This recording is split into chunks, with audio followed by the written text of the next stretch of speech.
Hi, this is Alan. I like IRONWORX because it's where everybody knows your name, and they're always glad you came. I love IRONWORX with Josh, Walt, and Zack. It's like sitting in your front room having a cozy chat with your best friends. Hi, it's Diva here, and I just want you to know that IRONWORX with Josh, Walt, and Zack, it's definitely my favourite dose of reality. Come join the family and keep it flat. Why sleep in when you could get your dose of iron in the morning? Listen to the IRONWORX. This is Enlightened Dawn. Roses are red, violets are blue. IRONrealmmedia is the best on the plane. To this show, I will forever be true. You guys are truly the best, and I love you guys. I'm so thankful to have you in my life. Do you like listening to Space Lettuce from Never a Straight Answer? Then tune in to the IRONWORX with Zack, Walter, and Josh. Break clear of the fear on the IRONWORX and become an Iron Scout. We could listen to Iron Realm Media in a nanosecond, but we've lost the technology. And it's a hard process to rebuild truth frequency radio. And it's too bad because Iron Realm Media is a wonderful program. You dumb bastard. Good morning. Here. Wake up. What is dark matter? Okay, we don't know. That's great. That's why it's called dark. It's exactly. Reputable information comes from random people on the internet. Everything's internet. The earth is flat. It's like school. You're dead. Dark matter is something we do not know what it is. We believe that dark matter is there. Detected it. Well, I'm afraid of course, that there is no dark matter out there. So what? There is no dark matter out there. We need to think really hard. Oh, yeah, I guess we'll call this a Monday. TGIM for Monday. We are still without a Walter. He may still be recovering emotionally, caring for Michelle and all that good stuff. Just not sleeping well and probably sleeping in this morning. So everybody give Walter some love and positive vibes. Good morning, Zack. How the hell are you doing? Oh, good morning, Josh. Not too bad. That's good. 40 degrees. I'm not going to complain. Heck no, that's not bad at all. Probably not far from it myself. Probably. I don't know. No. How was your weekend? Good. I watched, have you ever seen Lawman? Or Landman? Landman, yep. Did y'all get all caught up? No. Got to season 1 now. Yeah, pretty good. It's a good one. It's a good one. Shut up, Jesse. I don't know why my phone is going off. His Yeah. wife kind of annoys me. Who does? His wife. Or his ex-wife. Well, yeah. I mean, that's just, Her chaos. job, I think. Uh-huh. Yeah. She looks good for her age, though. Yeah, I haven't seen her in anything in a while.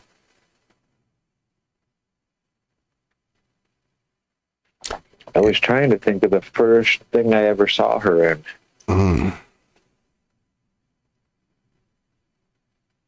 Couldn't tell you.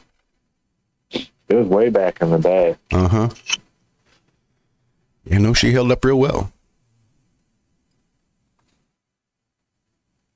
A lot of attractive women on that show. Any spoilers away. So I love the old lawyer, the old man lawyer. Nate. Yeah. Or Neil, depending on who you are. Like, you got to do something about this.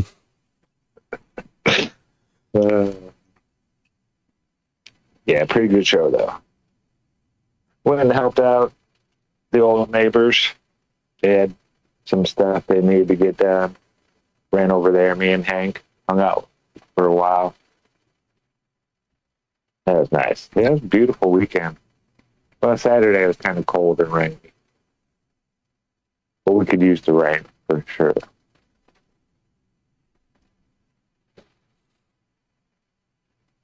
Sounds like it's raining right now.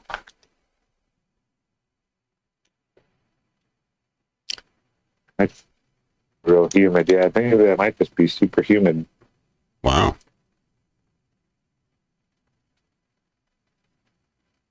Sometimes it gets real humid out here, whereupon the dew is dripping off the leaves of the tree, so it sounds like it's raining. Other times I go into work and it's like 16% humidity. I could just feel myself drying out. So you just never can tell what the hell's going to happen around here. I did set my alarms yesterday, though, before I went to bed. I thought, you know what I better do is turn my fucking 3 a.m. alarm clocks back on. So I did that. Not that I needed it, because I've been awake since 1:30, but it's whatever.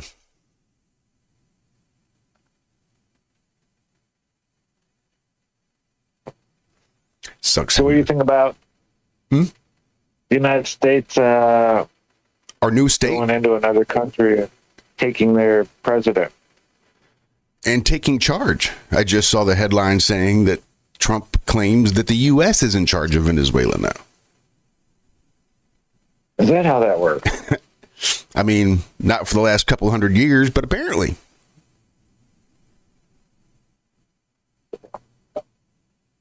And apparently we're probably going to get pissed if China takes over Taiwan or Russia takes over Donbass or major portions of Ukraine, and we'll just be, well, you can't do that anymore. We've stopped that sort of imperialistic expansion across the globe. So you can't do that. But apparently he's waiting for some sort of ruling from a judge or some legal ruling about how best to proceed with Venezuela. That said, I still haven't quite figured out why.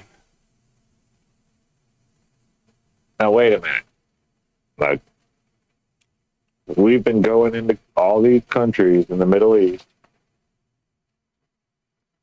and taking over, removing, a dictator, we like to call them, or this or that, regime change, yada, yada, yada. We have all kinds of terms for it. But we dismantle that government. And then we just leave. I mean, yeah, we stuck around Afghanistan for a little while.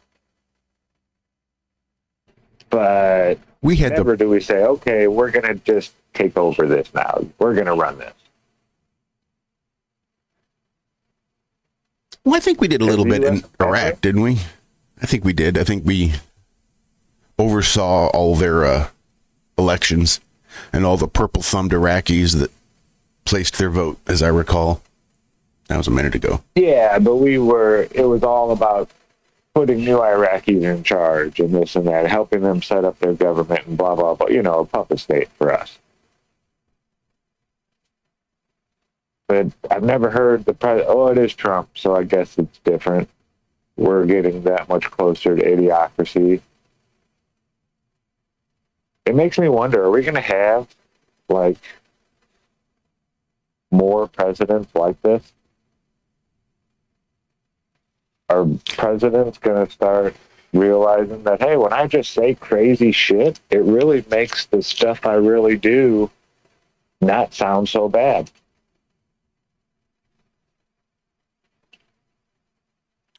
It wouldn't surprise me if that's been the playbook all along. I mean, and for all intents and purposes, it really has. Like, how many people do you know that listen to a politician and be like, yep, that dude's telling the truth. I can believe the things he says. Nobody. Because everybody knows that they're just going to say one thing and do another. That's just sort of the nature of the beast, I think. Yeah, but I don't think everybody knows that. No, but I think, especially after COVID, more people know that now than did before. Yeah.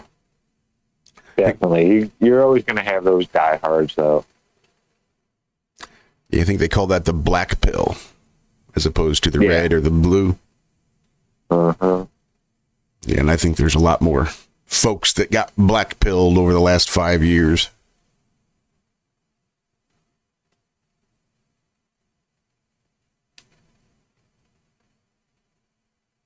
Yeah, it was quick. They were in and out real quick. Yeah. Well, allegedly.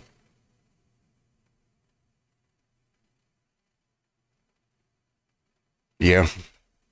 I don't know. You're right, Daz. Just believing anything that the idiot box tells us is an exercise in futility. Yeah, it's not so much I believe that any of this is, really going on, but what is the story telling us? Like, what are they doing? Kind of like fortune telling.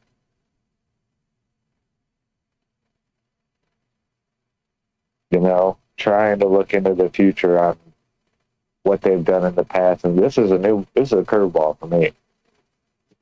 This is like a different playbook. But then again, it's Trump, so he could just be saying crazy shit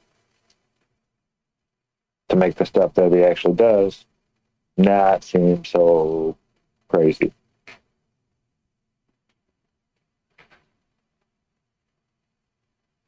Yeah, he's an anomaly.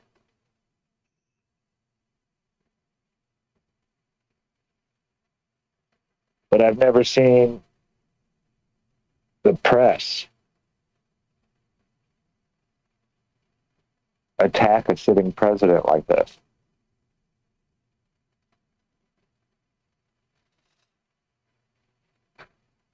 I mean, even when Clinton was having his tiff there in the White House,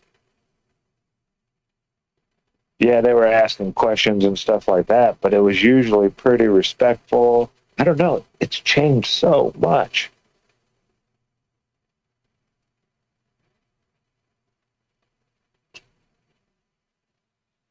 Like, even when Biden was in, reporters cutting them off when they're speaking and stuff. It's like, dude, that's the president. Like, where's the decorum? Let them finish speaking before you want to start asking your next question.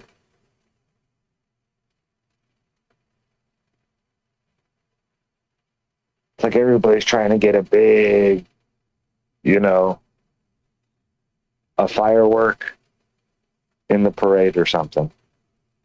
They want to have that firework moment where they can boom and go off and everybody go, oh, wow. But it only lasts half a second because it's not real, It's just a little illusion.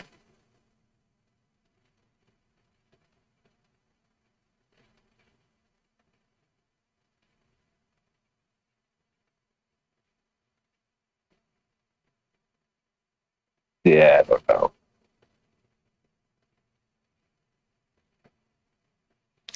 Yeah, They claim to have identified the cause behind the biggest honeybee die-off ever recorded. Was it the Andromedans?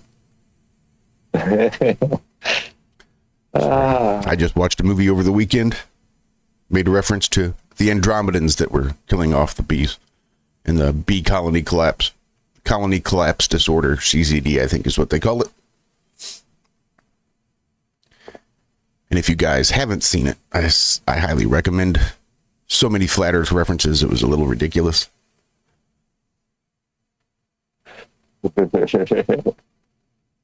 I know, I'm seeing them everywhere now. The hell was the name of that movie? I just watched it. The guy and his cousin think that the CEO is the alien, so they kidnap her. The hell? Europa or something like that, or it'll come to me. Or somebody got a bald chick with like orange stuff being poured on her face on the cover. That's like the cover. Did you watch it? No, I did go to the end though. Just to see it. The Earth. Yeah. Well, they flashed it since the beginning, so it was like a constant reminder that that's the shape of the Earth that they're dealing with. I just thought it was really weird. Mm-hmm.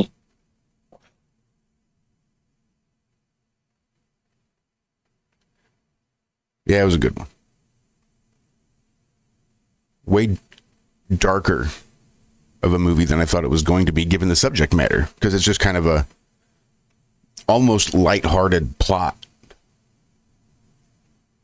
But the movie itself is dark. Begonia. Thanks, Justin. That's what it was, because I had a cousin, Sonia. She was always called Sonia Begonia growing up.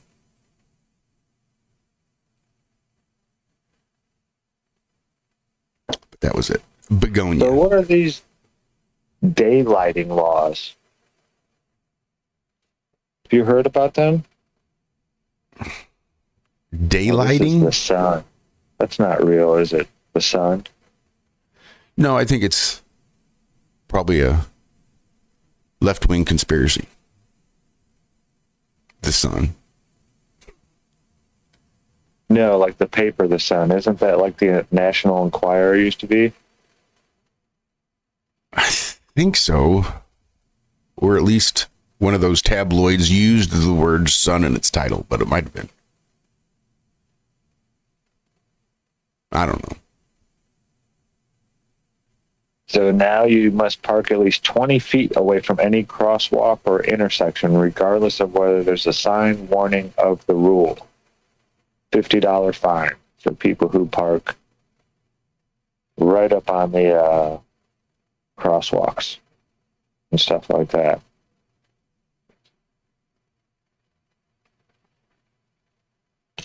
Yeah, where's all the parking maids?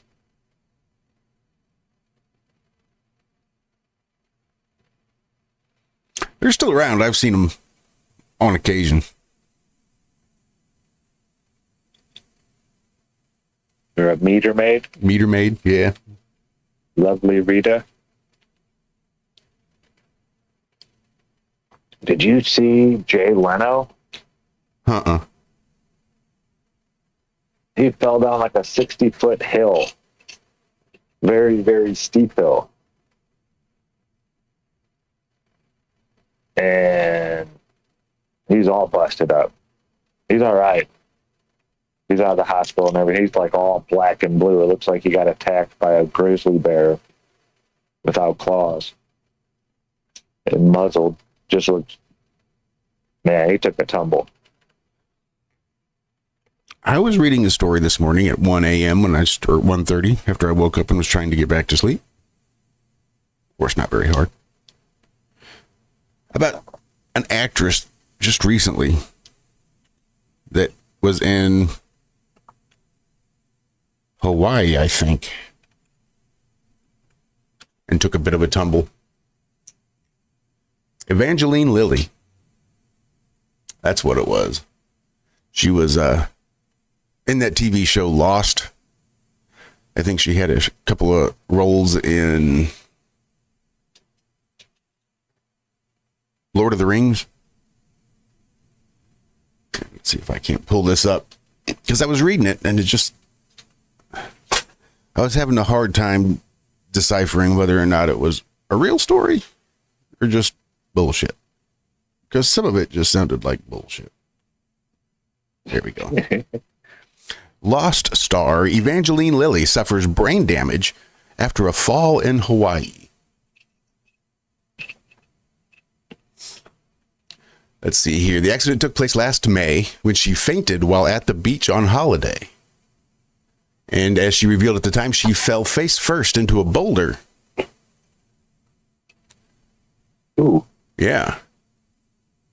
On Friday, January 2nd, Lilly gave update for her fans, revealing the extent of her traumatic brain injury. The verdict is in. I do have brain damage from my TBI, she wrote. Comforting to know my cognitive decline isn't just perimenopause. Discomforting to know what an uphill battle it will be to try to reverse the deficiencies. Thank you all for always asking, for always caring, and for your continued prayers. Oh, man. She went on to share that brain scans had revealed that almost every area in my brain is functioning at decreased capacity. Jesus. My job is to get to the bottom of that with the doctors and then embark on the hard work of fixing it, which I don't look forward to because I feel like hard work is all I do, says the Hollywood actress. But that's okay. My cognitive decline since I smashed my face open has helped me to slow down and helped me to have more restful finish to my 2025. Yeah, that'll slow you down. Nothing like a little brain damage to make you slow. Make you take a little break. Oh, man. Yeah, just messing up your brain stem is enough to make it to where you may never recover.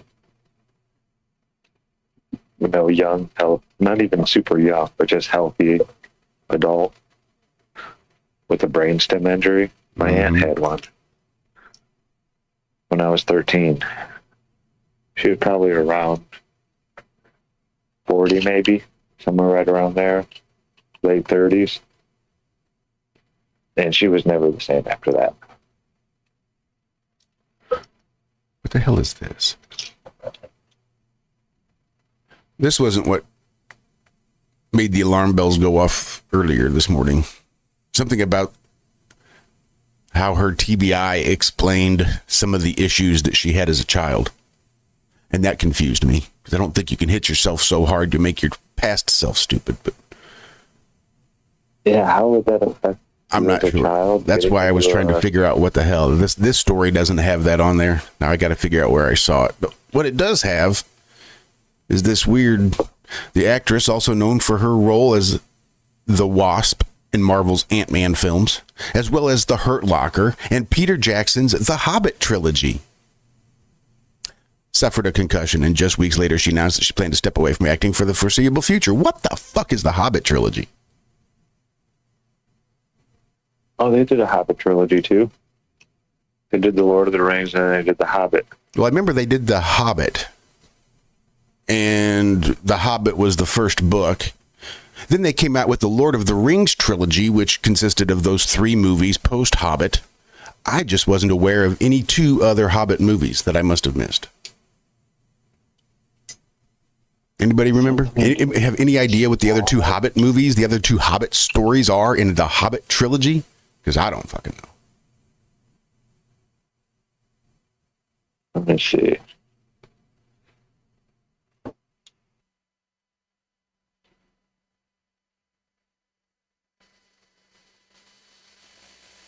Because, yeah, I really didn't get too big into The Hobbit. No, the Hobbit film trilogy, it says. And that just doesn't make any sense. Like, the whole storyline was 4 movies. Hobbit, Lord of the Rings. Okay, so it's The Hobbit, An Unexpected Journey, followed by Hobbit, The Desolation of Smaug, and concluding with The Hobbit, The Battle of the 5 Armies. Yes, I was just about to say that. Good morning, gentlemen. Good morning, Andrew B. I'm a little disappointed with both of you that you haven't seen the other 2 Hobbit movies or couldn't even say what they were. They were extraordinarily well done. But I didn't get into them as much as I did the original, the first. Yeah, I didn't think they were originals. The first of the movies, of the books that I ever read, actually, it was my mom that would read these to me and my brother and my sister as she's basically trying to get us to go to sleep when we're pretty young. And it was The Hobbit. And then eventually, I read the entire book on my own a couple times. And at one point I said, why don't they make a movie about The Hobbit? My mom said it would just be way too long.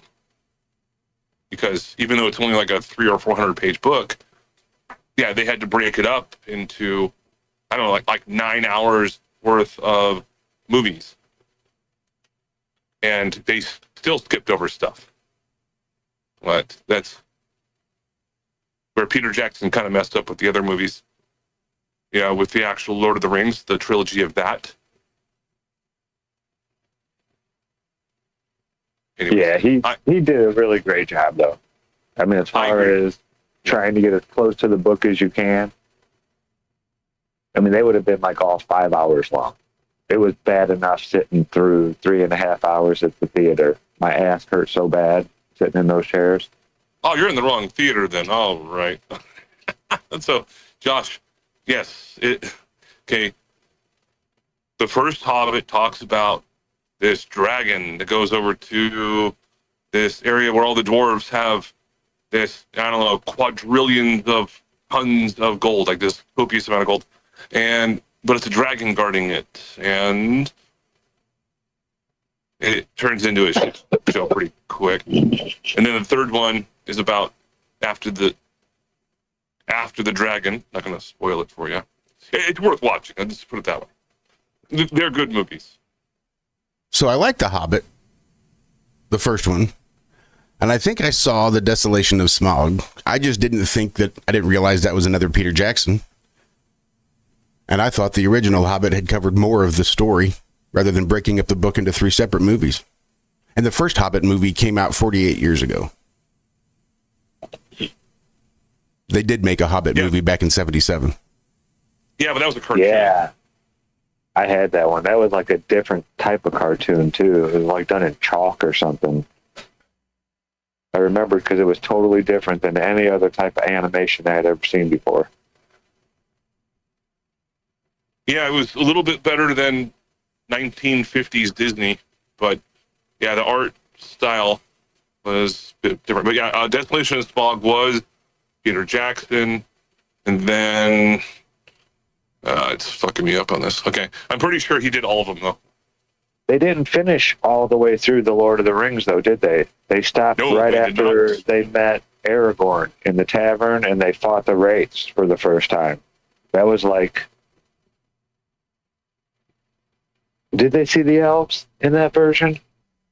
Yeah, the elves were there. It's just they decided instead to have a 30-minute monologue of being back in the Shire, and I was with my girlfriend at the time, so I wanted to get up and fucking walk out, because after like 10 minutes of that shit, I was like, all right, like 380 minutes worth of runtime or some bullshit.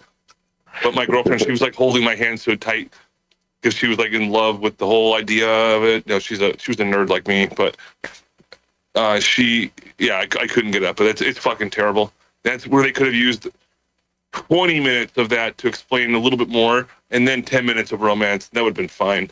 They took it over the line, though.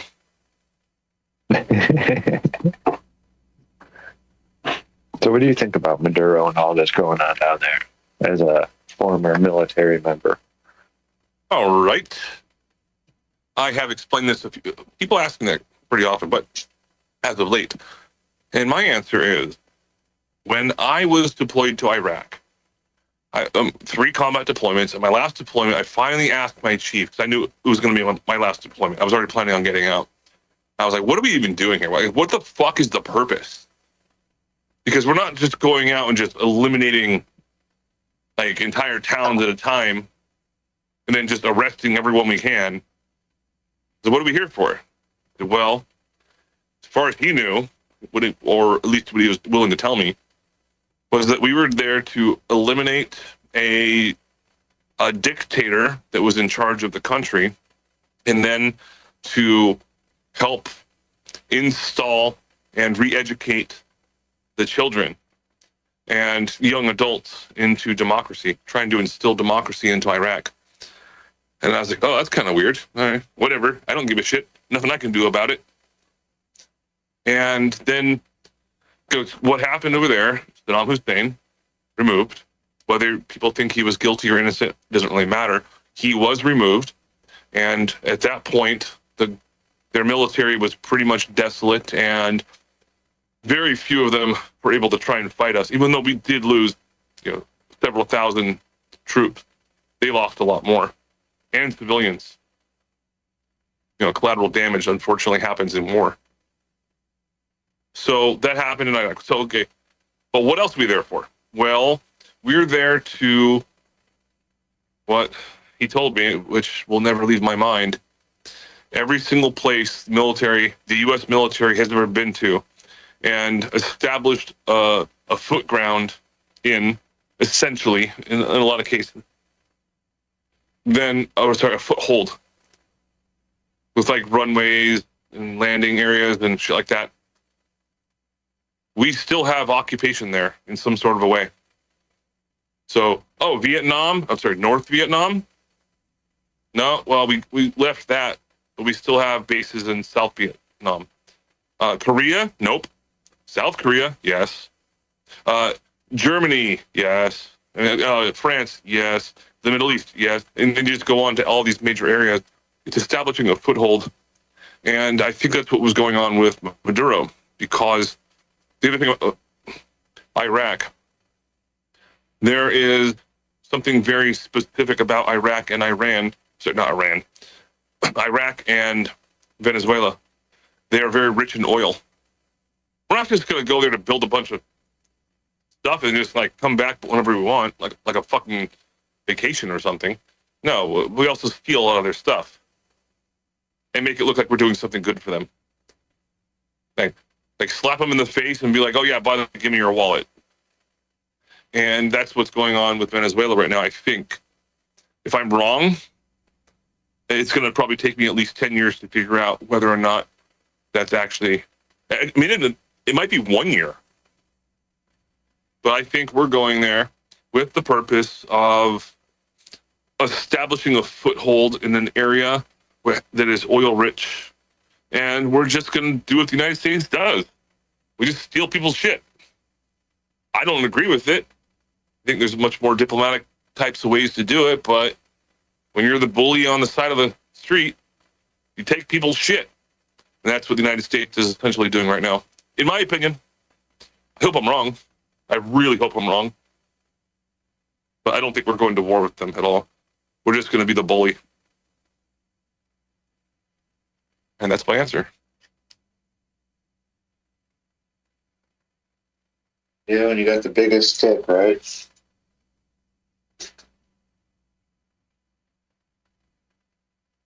We have 11 aircraft carriers active right now. I think we have more. Well, no, these are the nuclear ones that have enough, aircraft and firepower. They're worth more than most countries' GDP. One of them, one fleet.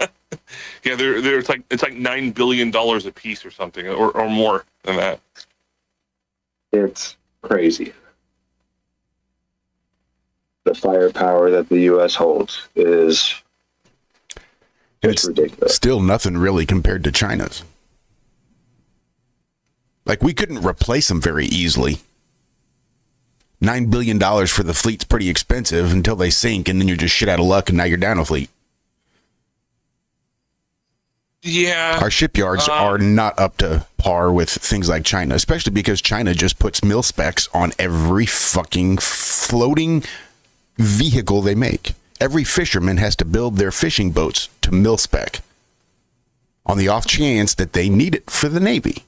They just take all those civilian vessels and turn them into Navy vessels because they are all built from the military specs to be naval seaworthy, which I think is just great. And then they can just pump out boats after boat after boat because they've got the shipyards and the building capacity to do it, where we don't necessarily have any of that.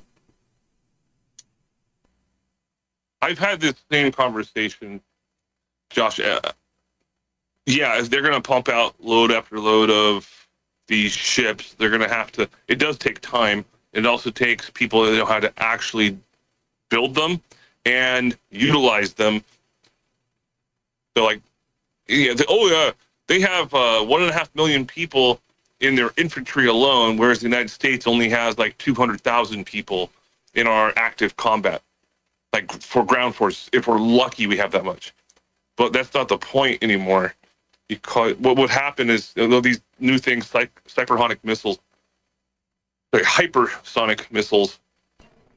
I like cyberhonic. Yeah. I thought that was pretty good. Oh, yeah, okay.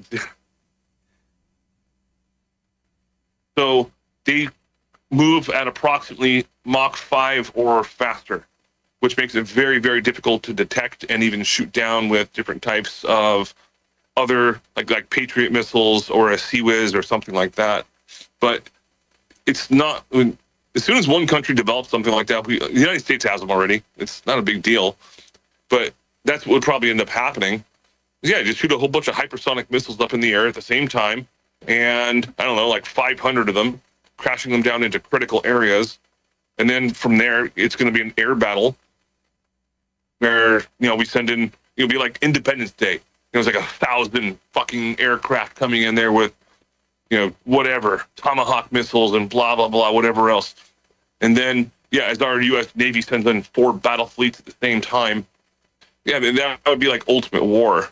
And that's what I saw happen when I was in Iraq. Iraq obviously was like kicking like beating up a bunch of kids at in a playground or something. It wasn't even a fight. It was just ridiculous. But the number one thing that happens in wartime situations, what I saw was we attack the first special forces go in based upon high altitude reconnaissance missions from the Air Force, the Navy, and blah, blah, every branch.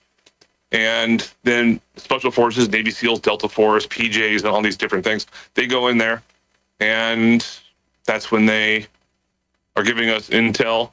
From there, we have our artillery moving in, aerial artillery, like B-1 bombers and all these different vehicles aircraft. They're going to bomb the living fuck out of it. And what they're aiming for are beachheads, so that they're going to be, when we're going to land on the beach, the beach is destroyed.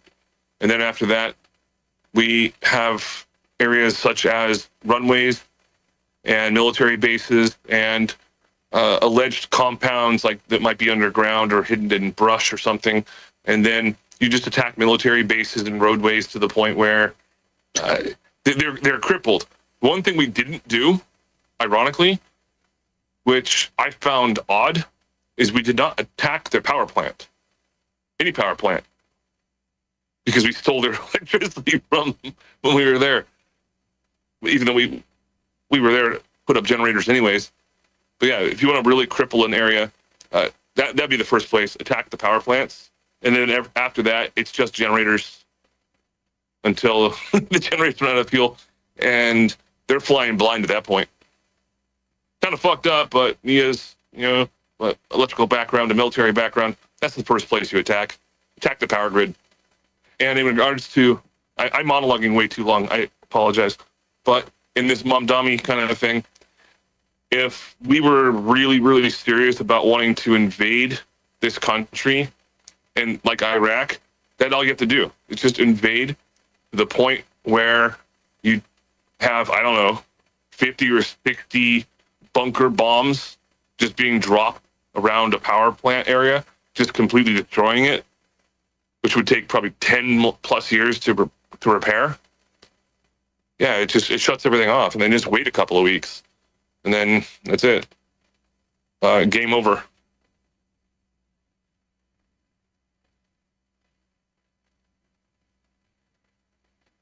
Was that too much? Yeah. Too long? Yeah. We'll see what happens. It's kind of crazy. Yeah. This battle, just kind of crazy. Going into another country and kidnapping the president and his wife. It's bread and circuses. Don't forget about those. Oh, man. Do you ever we're going to be retooling all the F-22 Raptors? No. For what? Yeah, supposedly it's the most advanced military fighter jet.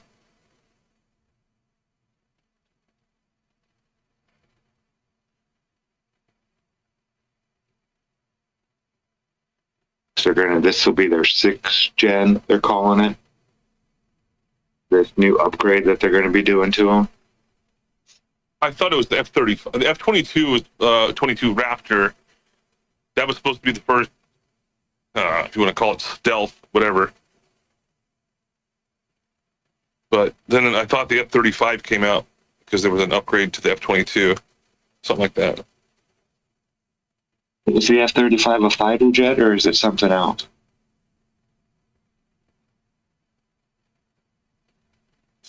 So I could be wrong on this, but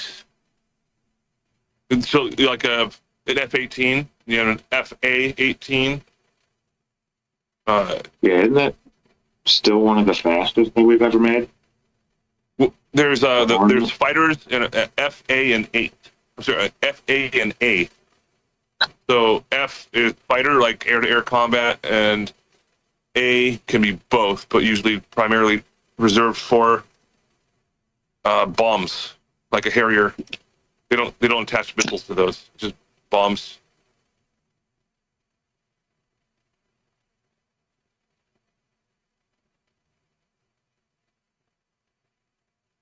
And that's what a pilot told me when I was in the military. He was one of the fighter pilots.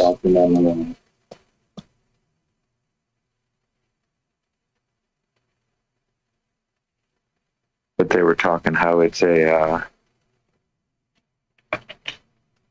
maybe it's the U.S.'s best, most maneuverable fighter jet that we have. Not the fastest or anything like that, but best air-to-air combat. I'm not sure. They were talking it up a really big game, but it was a whole documentary about the F-22, so of course they were.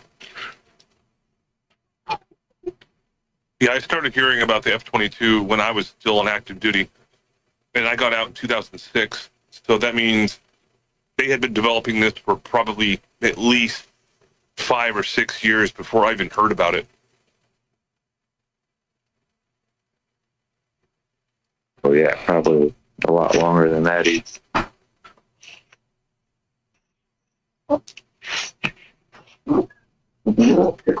I know.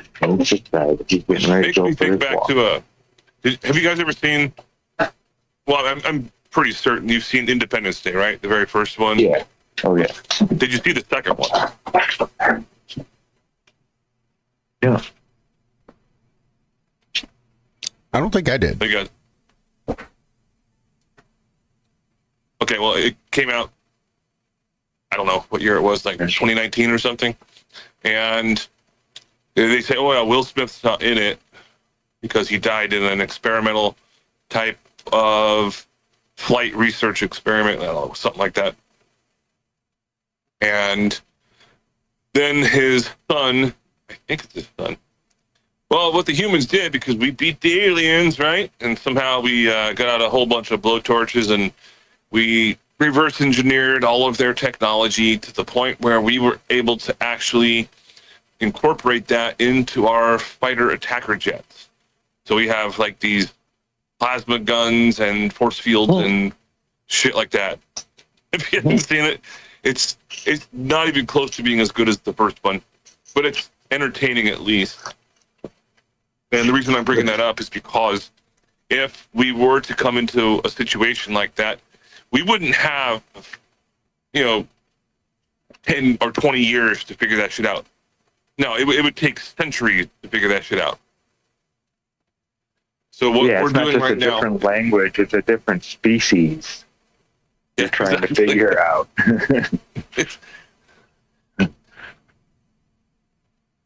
Half the shit was run on telepathy, wasn't it? They didn't even speak. Like, they didn't use sound to communicate. It was all telepathic. Yeah, exactly. Yeah, ESP. And Bill Pullman, who was the president in the first one, he's in it. And then also Data, from Star Trek. He's in it again. And then a couple other people are returned. But Well, hey, it's interesting. What'd you say?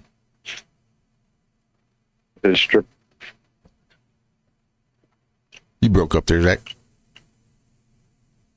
Oh, was. Yeah, you're still breaking up. I think you're right there at the edge.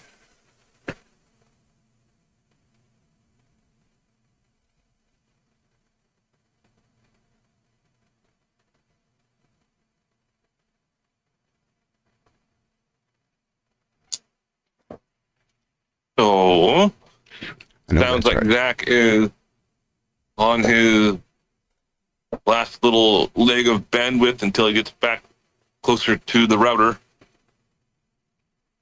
Yeah, Hank's taking me on a walk. And I'm probably jumping in and out of. Yeah, there's like a Spectrum Wi-Fi that's just everywhere around here for a big area. And I think I'm right on the edge of that, so it keeps on going from the Spectrum to the back to the 5G stuff. Ah.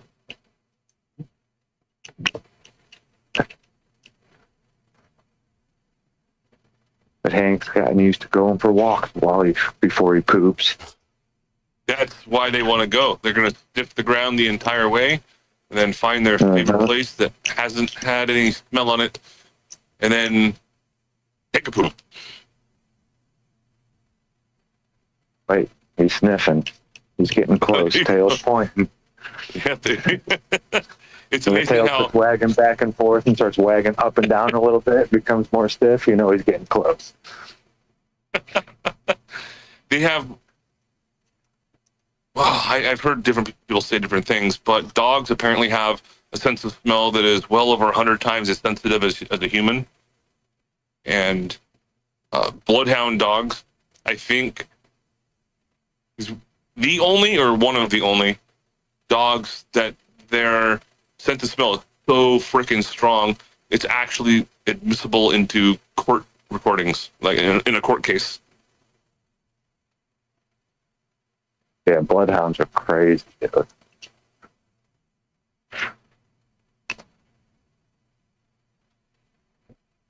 I saw those guys who do tracking are amazing.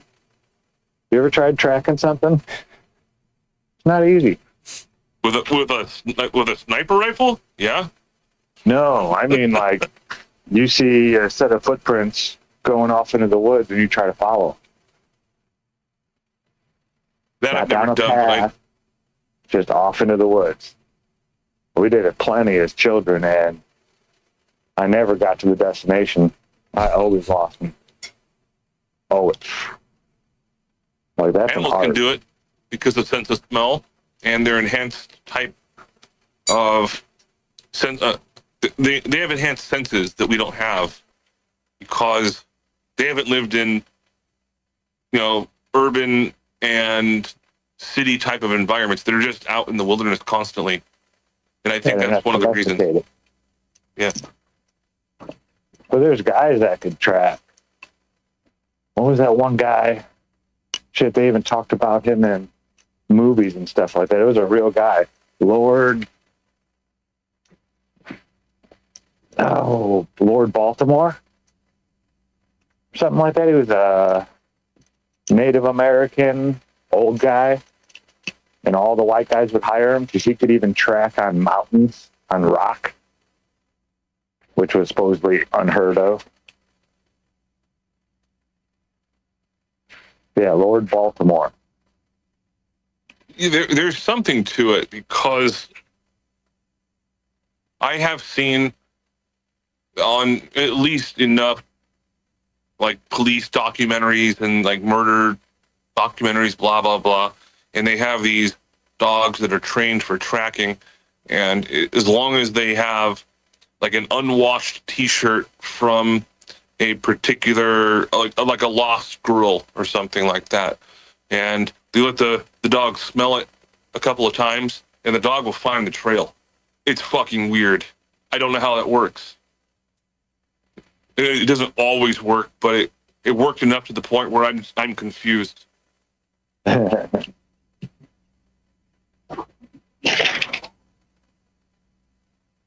think German Shepherds, Bloodhounds, and I think was it Collies?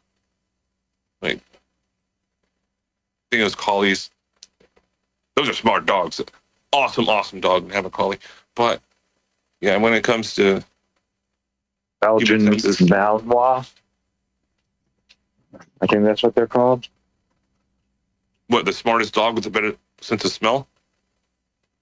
No, just a really, really smart dog that's agile and athletic. A lot of the special forces around the world use them. There's Ballot. I think it's Belgian. Belgian Malinois. Yeah.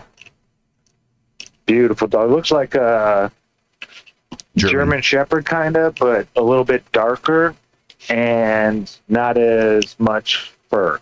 Doesn't have the big coat. A little sleeker. But like, you can't keep one of these things in a pen. It'll get out. It'll jump a 10-foot wall. It'll just run right up it and hop over. Like, you can't keep them down. Yeah, Esme's got a big amount of Belgian in her. Series of tunnels.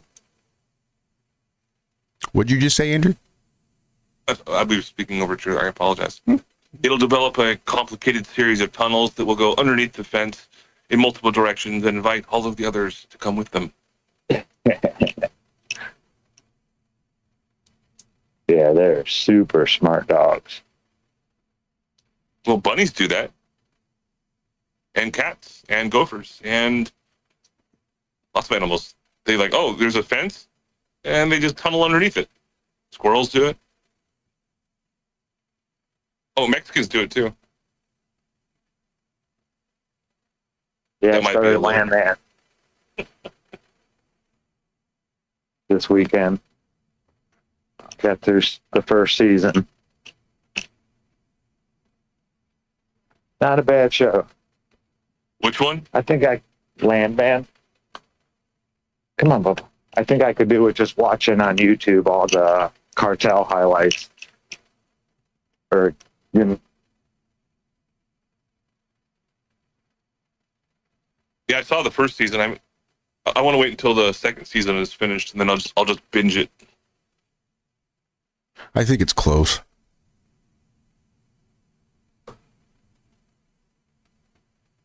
Okay, well, that's good to go. Also, Fallout season 2, episode 3 is now out. It's Yeah, I saw that. Is that any good? It's equally as good. Yeah, there's. I have no qualms with it at all. They're doing very, very well with it.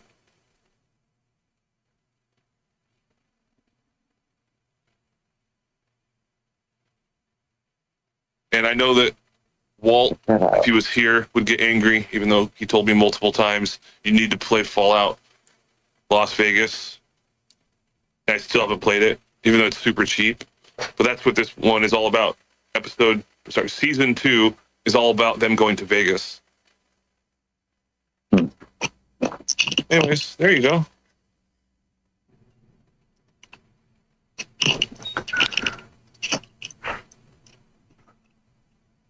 Oh, what am I forgetting?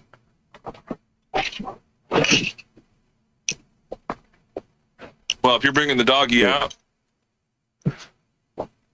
No, do you take him on a leash or? Yeah. Yeah. Oh, really? We're back already. Oh, wow. Well, all the dogs I ever had, like, oh yeah, I say, you want to go for?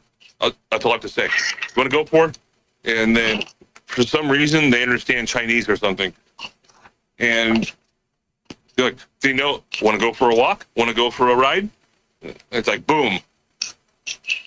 They can be like dead asleep. All I have to do is say that once. Unfortunately, they passed away. So, good doggies. Yeah, they're all good. I love dogs. And cats. And bunnies. And bunnies. Pretty much mostly animals. Not a big fan of mosquitoes or ticks. Oh yeah, some things I think can just be eliminated. Well, they're part of the ecosystem. Like, I don't care. Get rid of them.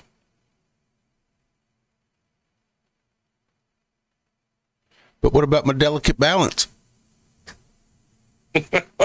I'm willing to allow that to be disrupted for a little while until mosquitoes, ticks, and what else? Flies.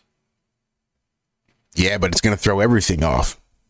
It's going to make chipmunks the apex predator or something. Have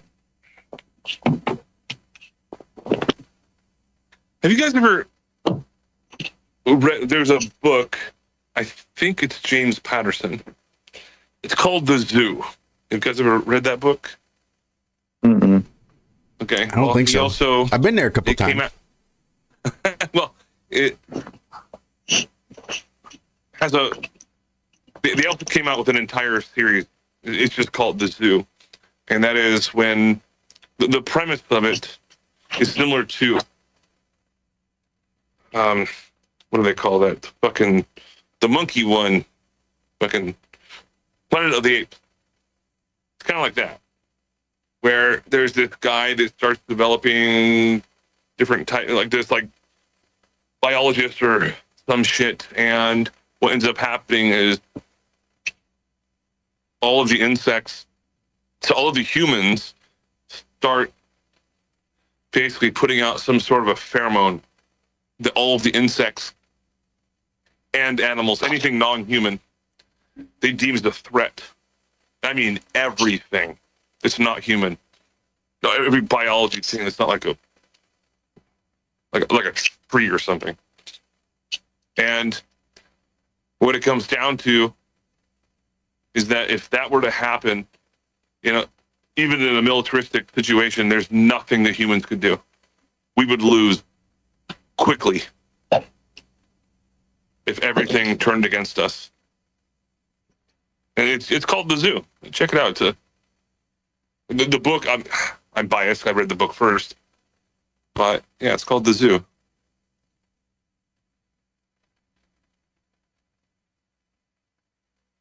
It's hard to argue with unless people go underground. You live there for, well, if you come up, you're still going to die. But you still got bugs. You still got the gophers and the chipmunks and the Mexicans and all the other things down there burrowing in the ground. Yeah, I was trying to relate that a little bit to Fallout, which is a hypothetical situation where they have unlimited water or recyclable water and unlimited energy. Yeah, eventually shit will go wrong. Yeah, we think we're the dominant species on this earth. And I guess we are, for the most part. But if everything were to band against us, like a fly, you would just normally swat away or something like that. Or a raccoon that runs up onto your porch. Yeah, it's not a threat. But all of a sudden you have 5 black bears and a swarm of bees coming at you. Yeah, you're just, start praying to God, I suppose. Even if people have guns or flamethrowers, we would lose.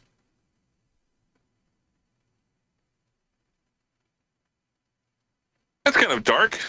But anyways, I hope everyone has the winning lottery numbers for tonight, which are 16, 32, 4, 19, 71, and 55. Are those the winning ones? Did I say too many numbers? I don't even know.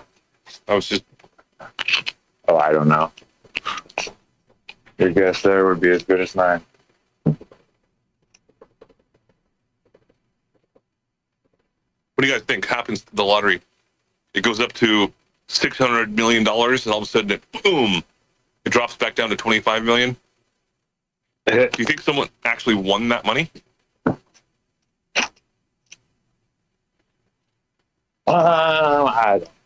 My guess would be a series of people won that money. Unless usually if it's a one jackpot grand prize winner, you hear about it. If it gets split up like 40 different ways, I don't think you hear much about it.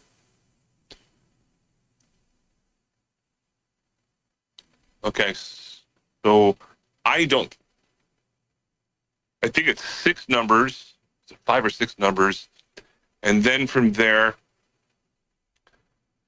if you get, except for like the mega bonus little part, you'll win between $1 and $2 million, something like that, and that happens all the time. And I've heard about many, many people that have won that amount. I've never heard of anyone that's ever won the super bonus jackpot triple fucking whatever it is called. Never heard of it. They just won one not last week. Somebody in Arkansas. Are you? Oh yeah. Mm-hmm. And they're like live on television showing you all their bank account and all that. Well, fuck no. Would you? What kind of stupid? There's even a law in Arkansas that says you get to remain anonymous for 3 years. Oh, okay. That's yeah. Would there be any reason you would want to say, "Oh yeah, I just won, $1 billion or $800 million," because you only get half the cash payout? So I won $850 million. Here's my name, here's my address, and here's a live stream of my bank account with the account number and the routing number attached. Probably not. No, you're missing the okay. Whoa. Okay. No, it's. So the live bank account question was what? Like, can I verify that someone actually won it, or they didn't just create a character to have come and won that money?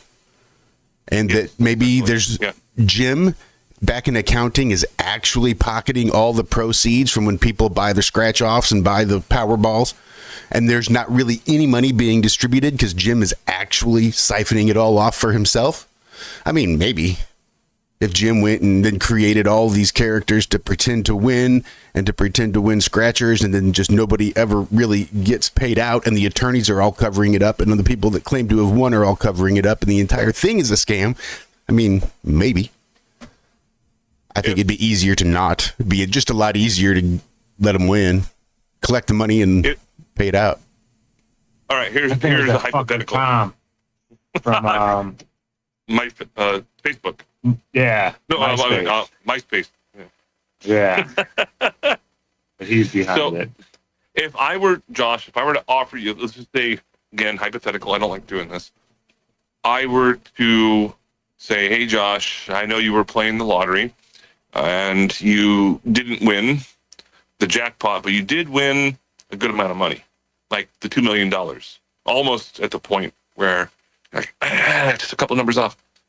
It's like, I'm going to give you $25 million instead, and then your attorneys and your accountants, we're going to give them $25 million as well, and that'll be tax free. But it's a $680 million jackpot. Would you do it? 25 million? Is there a price? What do you mean? Would I turn down $800 million to get 25? No. No. Would I turn down $2 million to get 25? Yeah. I mean, if I gave you $2 and said, actually, I'm going to take $2 back and give you $25 instead, would you do that? No, well, you're already guaranteed the $2 million, but they say that they're going to use you as a patsy, essentially, just as a character, and that you're going to claim that you won that amount of money, the $680 million, but instead, you're not getting that because you only won $2 million. And they'll give you a big fucking check, $680 million, and blah, blah, blah, whatever. So instead they say, oh, here's $25 million for you, your attorney, your accountant. We're taking the rest. You can take that offer, or just take your $2 million that you have to pay taxes for. I would take the $25 million. Fuck it.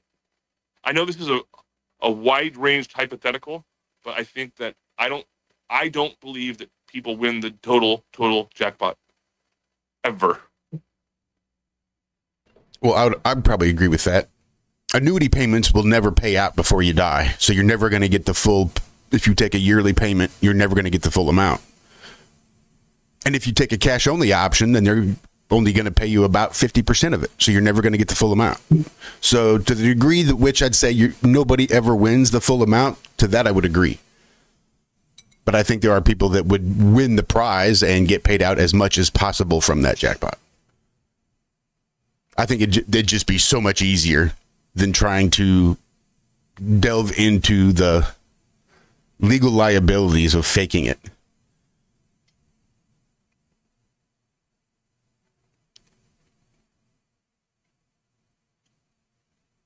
I mean, you could probably take the $25 million, then sue them for fraud and win another $50 million. Yeah, but if you, your lawyer, and your accountant have to all sign an NDA, then the legal system would be kind of null at that point. Or you just get fucking, get shot and you shoot yourself in the back of the head twice. You get what I mean? But yeah, I think it'd be easier just to pay it out. All right. Well, I'm still not going to play the lottery anymore. And according to the best term I ever heard about the lottery was from Family Guy. And that was when Brian, the dog, he says, the lottery is a tax for stupid people. That's a good one. That's the only lottery quote that I've ever looked at or I've ever heard. But I used to be hardcore into it. I won $1,000 off of a scratcher once back when I was addicted to playing those. So wouldn't it be easier just to put out an entire roll of scratchers where none of them win? Then you don't have to pay out anything?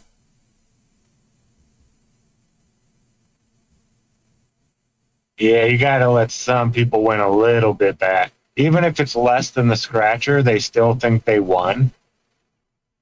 Like, you paid $10 for this. Well, here's $5 back.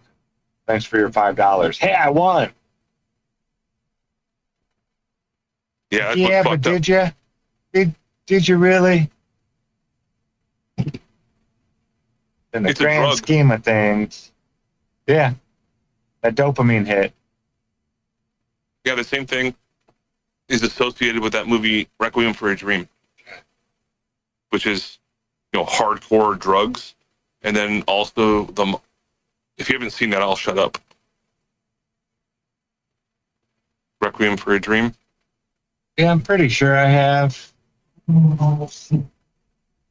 It's a weird movie, isn't it? Oh, yeah. Jennifer Connelly and Jared Leto, the Wayne's brother, and then his mom,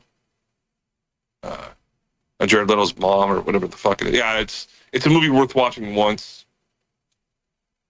And after that, it's like, don't watch it while you're intoxicated. You hear about that NHRA dragster guy? I have no idea. 73 years old. Hit a wall doing 302 miles an hour. And now he needs to be a dentist, right? Okay. But he was in intensive care. He lived? Oh. Wow. What kind of wall did he hit? 1 second. What was that? What kind of wall did he hit? Was it just like some plastic wall with like a single layer of plywood, or? No. I think it was Cracker Barrel. 302 miles an hour? If drive like the old people around here, it was definitely the Cracker Barrel. That's the wall he ran into. I've been to Cracker Barrel twice. It's really good food. I've been a few times, and it's mediocre at best. Oh, okay. And not at all since they updated the menu. Oh yeah, because they don't want to be.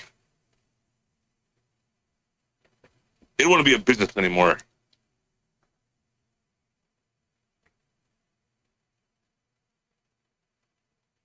Yeah, if someone takes an object, this is as Zach is looking up what kind of wall it was. I'm very intrigued by that answer. People say to me, "Oh yeah, the planes flew into the Twin Towers." I'm like, "Oh really? Can you show me a single example that aluminum moving at approximately 350 miles an hour, roughly, can pierce hardened steel girders 2-inch thick?" And no one's been able to provide evidence for that, and it's against material physics. It doesn't work. So that's why there's no planes in 9/11. I'll go to the grave on that one. And the other thing as well, if someone's going to be moving at 300 miles an hour and crashing into a wall and live, that sounds like an act of God.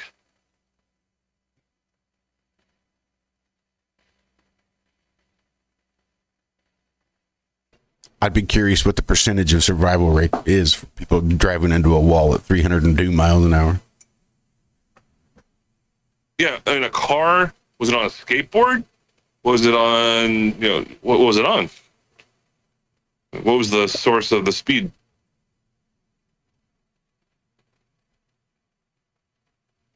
It was a hot rod. Okay. I believe he was. The NHRA is a hot rod association, the National Hot Rod Association. I think he's drag racing, a dragster. I don't know. I don't know shit about car racing. But that sounds right. Sounds good to me. All right, I'm going to pull this up here. It's a space.com little thingy. Give me a moment.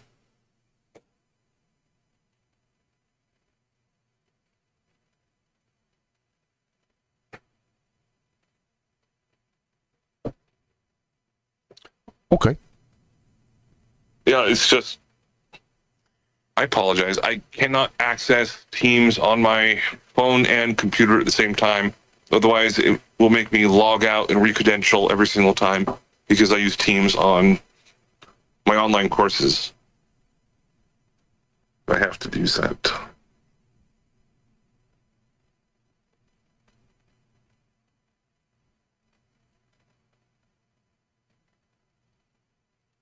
Oh, for fuck's sake, what is going on? Oh, for the sake of fuck.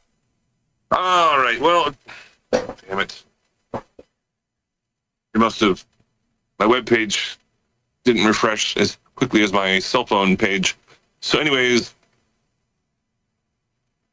on space.com, which spacecomedy.com is more accurate. 2026, this is the caption. 2026 is the year humanity will finally go back to the moon. It's happening. We are going. The 4 astronauts go to the moon on NASA's upcoming Artemis 2 mission. Astronauts haven't visited our nearest celestial neighbors since 1970, since ever, technically. That's when NASA astronauts Eugene Cernan and Harrison Jack Schmitt spent 3 days on the moon before rejoining Apollo 17. Crewmate NASA astronaut Ron Zevin aboard their command module in lunar orbit with him. After 2 more days circling the moon, the trio ignited their engine on a return trajectory back to Earth. As they flew away, theirs became the last sets of eyes to see the moon up close. Oh, shit. Oh, shit. Sorry, I had a NASA cough. Yeah, those are contagious these days. Yeah. Yeah, David's been on some really big podcasts. Oh, why? Finish out 2025, yeah. People with millions of subscribers and stuff like that.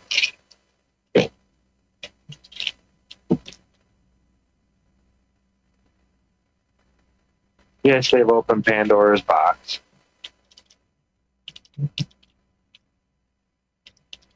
Yeah, and good for him.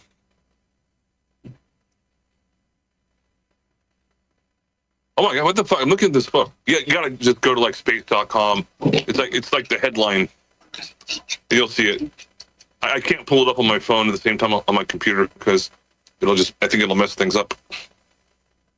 But it looks like they have water bottles. What is that? That on Mars? With our crash reach Mars yet? No, they're standing out in a parking lot for like a photo op. Parking lot on Mars? No, this is them going back to the moon. Just here. Oh, yeah. Yeah, sure. Yeah, I'll put money on that one. It was supposed to be by April, right? Wasn't that the whole thing? I think that was by as of last year. Maybe the year before.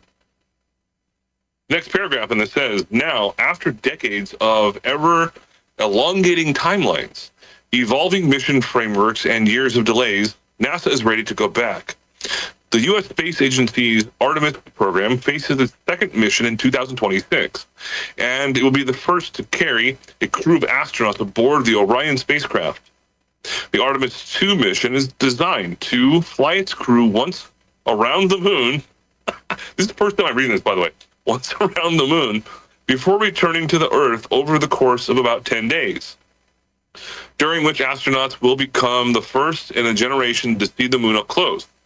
Artemis 2 follows the November 22nd launch of an uncrewed Orion on NASA's Space Launch. There's a hyperlink for that one. And Artemis 1 and hyperlinks. At the time, NASA had hoped to fly Artemis 2 in 2023, but damage to Orion's heat shield during atmospheric re-entry pushed that goalpost by a year and then another year. Wow. How much money? I want my fucking money back. Fucking A. I already broke up with NASA, and they're still stealing my money. Fucking assholes. Got a lot of good that breakup letter did, huh? I know. I'll just contact the... I'm NASA, bitch. Anyways.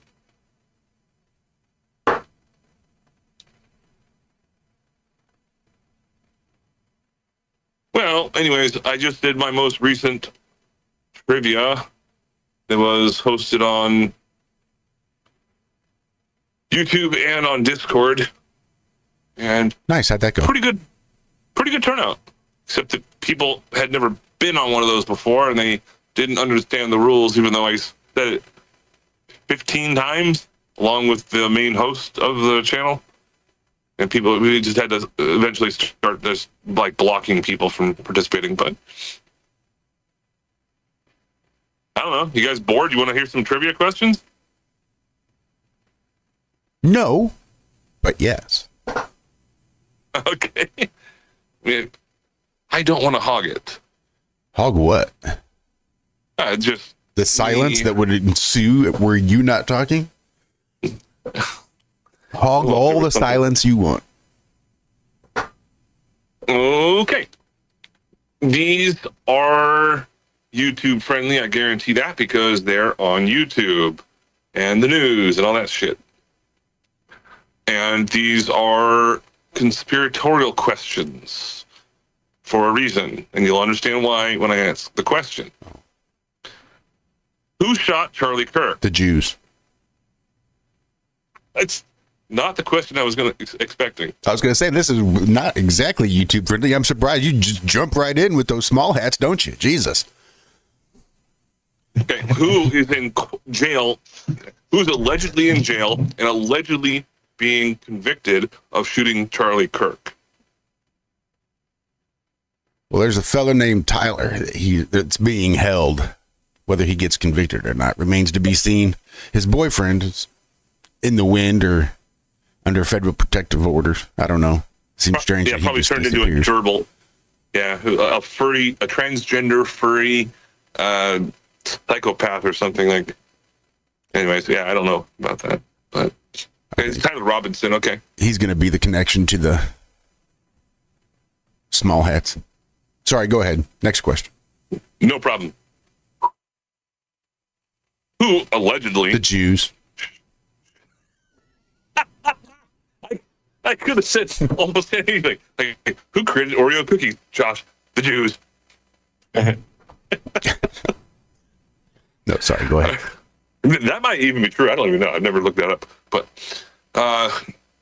who allegedly tried to shoot Donald Trump? You know, that whole thing. Before he was The elected. name of the guy at the golf course. No, that was the second one. The guy that tried to shoot him. Or are you talking about the guy that actually did? Or the, Well, yeah, the one that shot him in the ear? The one that actually took a shot? Yeah. Oh, I yeah. don't remember. It was so staged. It's ridiculous. But these are the first two trivia questions I had. I don't remember what it is, but I know there's a big stink about them coming out and saying, well, he's got no online presence, and then it had come out relatively recently about all the videos and the entirety of how much of an online presence he actually had. And then the question is, well, why did they tell us he didn't have one? I just can't remember the feller's name. It is Thomas Kincaid. Yes, it was Thomas Kincaid, who died around 15 years ago. Yes, from the grave. Thomas Crook. Crooks. There you go.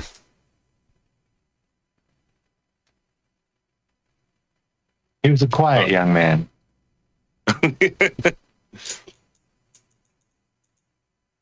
So which rapper claimed the Illuminati tried to recruit him, sparking music industry conspiracies? Is that Kanye?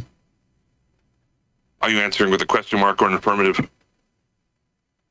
Yeah, it's like a question. I'm playing Jeopardy, kind of. Oh, okay. Who is Kanye? If I said another rapper, if I said any other rapper, would you be able to tell me that nope, he never claimed, they never claimed to be approached by the Illuminati? Would you know? Would you know which rappers have and have not been approached? So if I were to say one, or is your contention that there's only one in the entire history of the rap business, only one has ever been approached by the Illuminati? And we need to guess that one? Wild rebuttal. I don't listen to rap. I've never heard a Kanye West song. I know what he looks like, but damn, Josh, you're taking me to school on this one. You're like interrogating me on this, you know? If I told you Old Dirty Bastard did a rap about when the Illuminati approached him.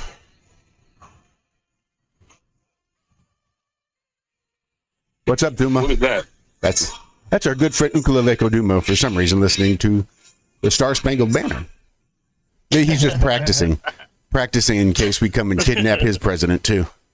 Well, Good morning, gentlemen.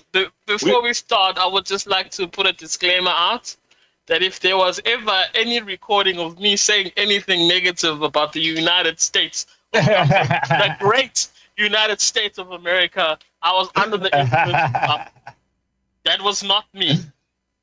Oh, I love it. Welcome, Newtown. Do you have is there a safe word for you right now? You have to, like, are you in danger? Blink twice. Look, mate, the whole world is in danger right now. Okay. Well, welcome. I've been jabbering on for quite some time, but I was just asking a couple of conspiratorial trivia questions. I'm only going to ask a few more, then I'm going to shut up for the time being. I still want to know that if I told you that Old Dirty Bastard claimed that he got approached by the Illuminati, would you tell me that I was a liar? I don't even know who that is. Well, that's a hell of a trivia question, then. All right. Like, I can make it a safe bet that there's been more than one rapper that's been approached by the Illuminati, or at least more than one rapper that would claim to have been approached. So to ask the question of which one was it, in the last 55 years of hip-hop music, what's that one and only rapper that's ever claimed to have been approached by the Illuminati? Well, there's more than that. Yeah, that's kind of my point. Well, that's the one that that's the one that we know that you know? No, that should be the trivia questions. What's the one rapper that I know about that's ever been approached by the Illuminati? Well, people got it right. Cosby. Okay, so, I got it off the conspiracy trivia board game. Evangeline Lilly. It's the one I gave away at Oktoberfest in Vegas. Anyways. That was the question on the board game? Yeah, it was one of them. One of like thousands. Weird. So, Zach, this is a question that I have asked you. And that was you versus Jaron. What is the make, model, and year of the car that JFK was allegedly shot in? The Jews. 61 Lincoln Continental. Oh, good job. And Josh said the Jews, which is good for a half a point. Okay. So, I said a 62. So, 2 more questions, and then I'm going to shut up because I need to use the restroom and all that kind of stuff. So, which state east of the Mississippi River first started putting fluoride in their water system in 1945? Massachusetts. No. Chicago. Closer, but no. That's not a state. It's a city. Michigan. Michigan, yes. Grand Rapids, Michigan, January 25th, 1945. And there's a lot of conspiracy questions I asked in this, but I will continue on with the last one here. Which band and album had Aleister Crowley on one of their album covers? The Beatles. Sgt. Pepper. Whoa!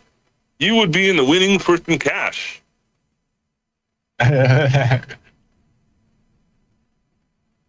Also had Adolf Hitler. Yeah, Mussolini, I believe. I think Buddha Stalin. was on there too. Yeah, there's a bunch of people on there. And that was everybody but Muhammad. One of the clues I don't think on they there. put Jesus. Yeah, I haven't seen it in a while, but there was Crumb wants to debate me on this about how McCartney never died, and he thinks like that was just a big fucking fluke. But anyways, I'm gonna go on mute. And Nuku, welcome, sir. So is that the sentiment there in South Africa, Duma?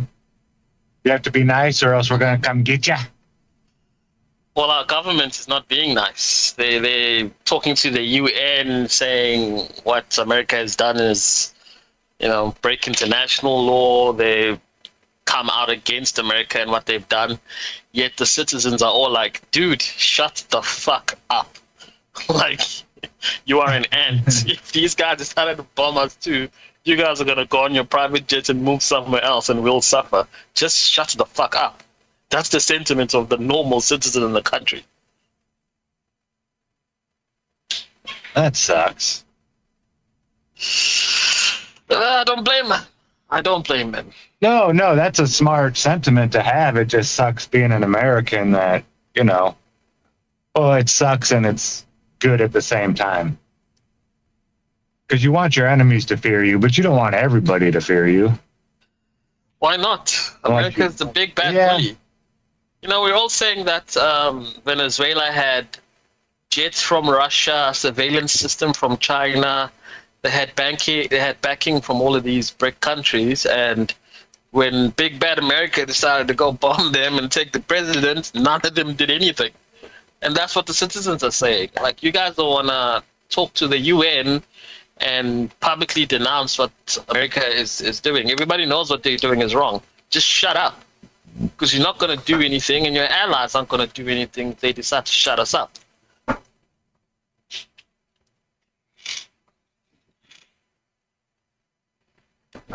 Well, you never know. Go ahead, Zach. I was kind of shocked when I heard it. That's all really I had to say, Josh. I was like, whoa, okay. I mean, in the past, a lot of times we go and we train somebody else to go in and, kill the dictator or whatever. We'll find a nice rebel group to fund and arm. Yeah. Foment a little disorder. I posted online that South Africa is so goddamn lucky that we don't have oil. Because if we did, all of the shit that we do would have been pumped long ago. Right now, we're just a little fly, irritating little fly. Trump only does sanctions against us against genocide of white people. If we had oil, I think he might do something else. What you do have are the two deepest mines on Earth, which are gold and I think diamond. Is that correct? And they are owned by allies of America. So. Oh, okay. We're fine. Okay, we're good.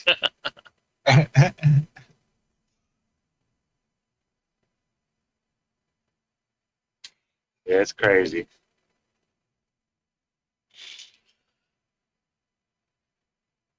It didn't take very long either. Now? What are they planning to do now? I heard them talk about Greenland. Well, Trump's saying that we're going to run Venezuela. Trump said yesterday he likes Greenland. That they need Greenland for strategic military purposes. Yeah, there's a military base up there in northern Greenland. It's the closest one to the pole.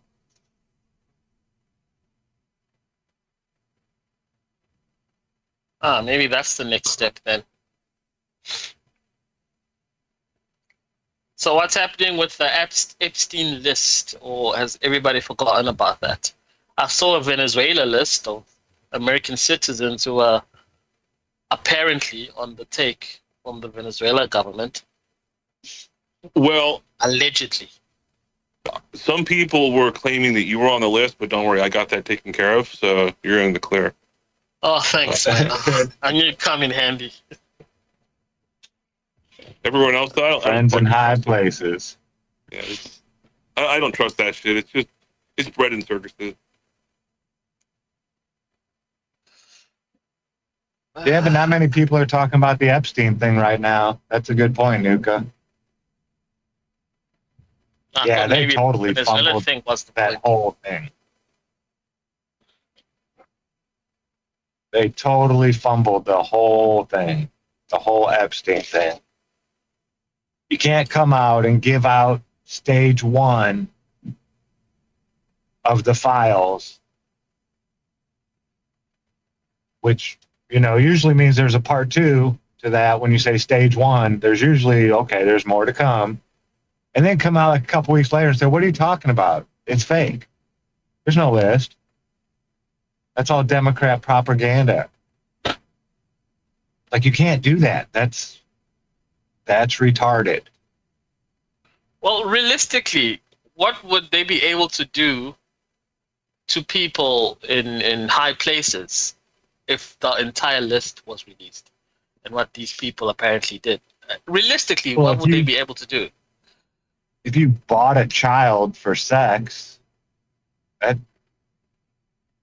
don't know if there's it was in Key West, which isn't that a U.S.? Yeah, I'm pretty sure it's a territory. Yeah. Yeah, it's southern Florida area, I think. So it'd fall under, U.S. international whatever law, blah, blah, blah, blah, blah. Yeah, that's not legal. Like, they could be held accountable for doing that stuff. And if they said, but Epstein is the one that bought the children, I didn't do anything, and he's dead now. Like, I didn't do anything. I was visiting my friend. Then what? That's part of the obfuscation. And probably one of the reasons why he was offering so much money. I mean, he was into all sorts of weird shit. Like, I want to populate the world with my offspring, so I'm going to bring in a bunch of fucking scientists. I want to see what the cutting edge of science is doing, so maybe I can invest some money. So I'm going to invite a bunch of scientists, and they're going to come over and talk about science shit, and I'm going to decide whether or not I want to invest a few $1 million or whatever. So they fly him over on the Lolita Express. They spend a weekend over on fucking Little St. James and fly him back home, all with the promise of investing in their science stuff. Unfortunately, that was just one of 52 weekends, and he's been flying other people out there to do other weird shit. But now you've got the stank on you. You've got the Epstein stank, and you won't be able to get it off of you. Now everybo's contaminated.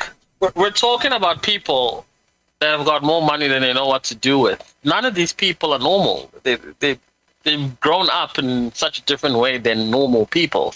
So I think it goes to say they'd probably be into some weird shit that normal people would think, this is not right, or it's not normal.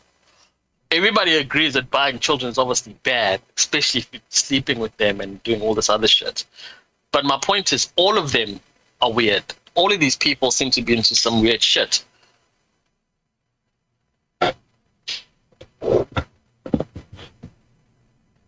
Yes, that they do.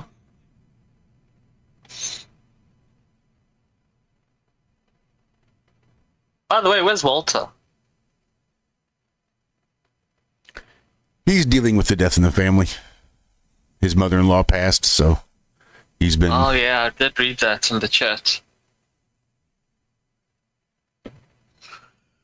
Got any extra love to send out there? Under Walter's way. Yeah, we'll do. How's the press in America taking what has happened? I don't know. So it depends on which side you're listening to. Our CNN? press is like a double-headed coin. Yeah. One, it's the worst thing in the world. Trump is evil, and the other one is defending it.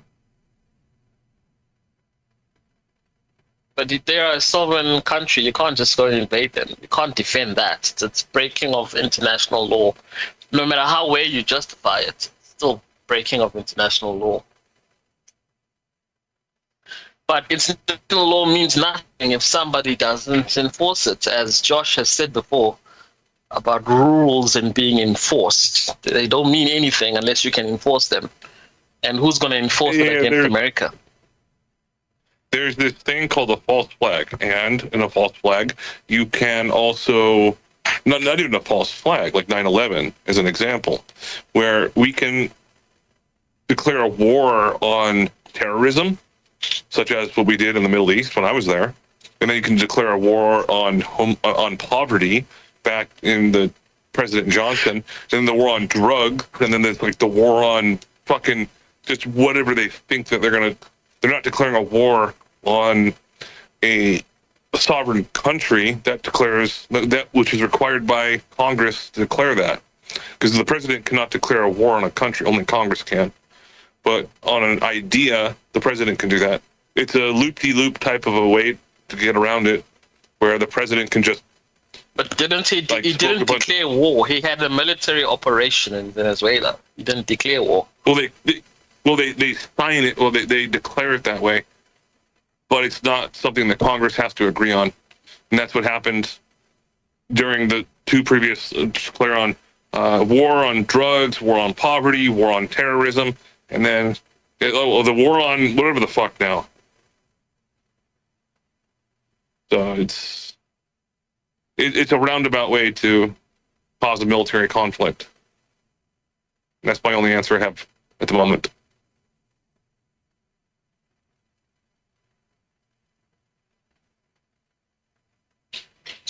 I'd be curious to So are read there what more sort of... people now signing up? Are there more people now signing up for military service and being patriotic and that kind of thing? They have been for the last little bit, yeah. Basically, once Biden got out and Trump got in,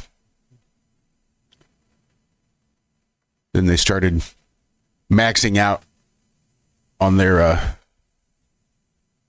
recruitment numbers and went back to putting people on a wait list. So yeah, there's been a pretty big spike in all that stuff. 2026, it started off with a bang, literally. I'm almost afraid to see what comes next, the remainder of the year. Oh, isn't this reminiscent? This is the first time we worked together. How you doing, Zack? Good. How's it going, man? Hold on. Give me 1 second, guys. Do your thing. Damn.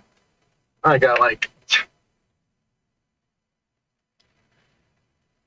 Yeah, I don't know what sort of legal Oh, justifications they have for taking him out. What we're told, I think, if I'm accurate enough, is that he was in the United States and was under 2 or 3 felony warrants for like something or other, and then he fled. And then he went down to Venezuela and then installed himself as a dictator into the Venezuelan presidency. And the whole thing is like, what? Like, it doesn't make sense. He's on he was able to fly with felony warrants. Like the FDA would, the FFA wouldn't allow that to happen. He couldn't get to the airport. I think the scariest thing about your country, and you mentioned it there in 9/11, the scariest thing about your country is that it would kill its own citizens for an idea or an operation that they had in mind. So what's the rest of the world? People that aren't Americans. If the government is willing to do that to its own people, who the hell are we as in the rest of the world? They'll do anything to us. And no one's going to enforce any kind of law, because I believe the states have veto power. So even if the UN is coming together to decide something, if the states don't agree with it, they can veto it. So it's pointless. Yeah, that's the complex thing about the U.S. government. We have the whole checks and powers things, but it doesn't seem to be utilized like pretty much ever anymore. And the thing about it is, if there were no checks and balances in regards to the powers associated with our 3 branches of government, then Trump could just be like, oh yeah, the governor of New York, Vermont, California, and Texas, oh, you're gone. Like, you're out of power. And it would just become chaotic. The only way to remove a governor from the state of any state is for the people to vote in regard to the delegates assigned to the state, such as the representatives and the senators. So that even the president cannot remove a judge or a governor. Kind of weird, huh? Yeah. Yeah, but that's the state's view. Also, I'm not entirely, I don't know how you guys are feeling about it, but I'm not entirely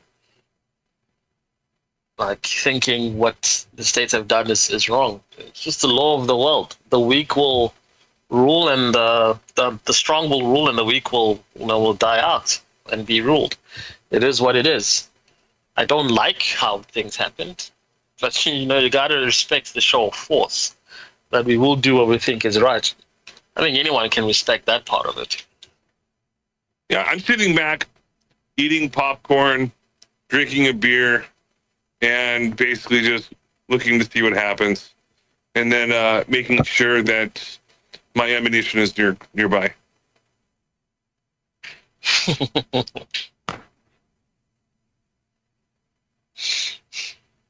Well, it'll be an interesting year. I still think, this is my prediction, which I've said multiple times on different streams. I think that AI this year is going to start to get out of hand. I'm going to say halfway into the year, where governments, not just the United States, are going to have to start to say, hey, enough is enough. We can't tell the difference between true and false. It's going to impact the music industry, Hollywood, pornography, politics, just regular TV and like cartoons. If it gets out of hand too much, I think that there's going to be, and I've done some research on this. I'm just not talking out of my ass. I think this is going to happen. And actually, I hope it's going to happen. It's one of the only predictions I hope will happen, is that we're going to start to put a halt to the actual AI that's being used because you could take a picture of me and my voice, actually, or a live stream of me and my voice, or anyone else, and then upload it and compile it into an AI thing, and basically make it look like I do anything you want it to do, as provocative, and use your imagination on that one, as you want. Or you can make me singing a song, and it will look perfect. Well, Darren says bullshit. AI will fizzle and stagnate. It already has. No, it's He's getting on the worse. opposite end of what you're saying. I hope it fizzles out. I hope that we actually do something about it. Otherwise, we're going to be in a Terminator type of situation. And I'm not exaggerating when I say that, but that's my prediction. Some other people have said that they don't think that Trump is going to make it through to 2027. What would stop Trump from making it through, though? I think he's on dialysis right now. You can see, like, on his hands and stuff, he's been getting injections into his veins.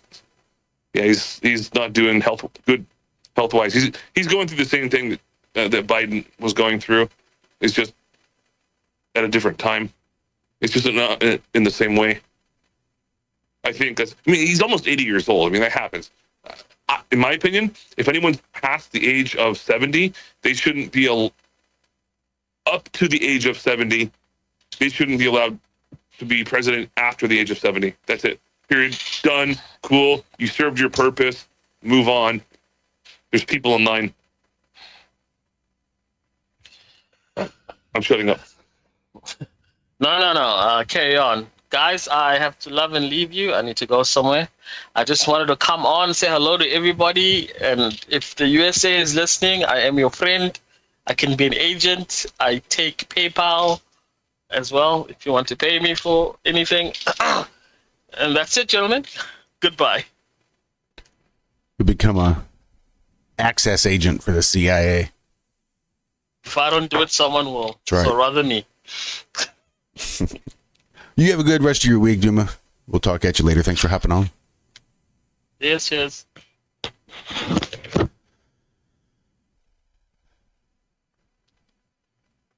Isn't that what they call that in, like, the Jason Bourne movies and stuff like that? They are assets. They don't call them agents or something. Is that right? Well, it's like saying that if you work for McDonald's, you're just a McDonald's worker.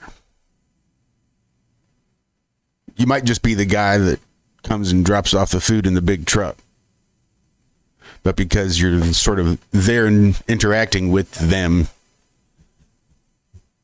it's just sort of implied that you, like, work for the CIA or you work for McDonald's. But I think there's different levels. So, like, you may not work for the CIA, but someone from the CIA might be interacting with you and making things easier for you in order to get done what they need done. Or it might be that you can give them access to someone that they need access to. So they will infiltrate your life to infiltrate their life. But neither you nor the person they're trying to actually go after would be working for the CIA per se. You wouldn't be like a CIA agent. But you would be providing access to a high-level target to the CIA. So you'd be like an access agent, not necessarily on the dole. HR is not going to have your paperwork. The handler may be paying you cash, but you're not like, there's no training involved. You're not like going to become a member of the CIA. You're just an asset, which would be different than an agent. Then they have different types of assets, I think is how that works. But then again, how do you even fucking know? That's been the whole point, is that the CIA has been in control of Hollywood and the information that we see. So if it's up to them, then every CIA agent, anybody associated with the CIA, is just going to be some kick-ass, badass spy that can have all these cool gadgets and get in and out of all these situations because they work for the CIA. And I don't think it's probably quite as specialized.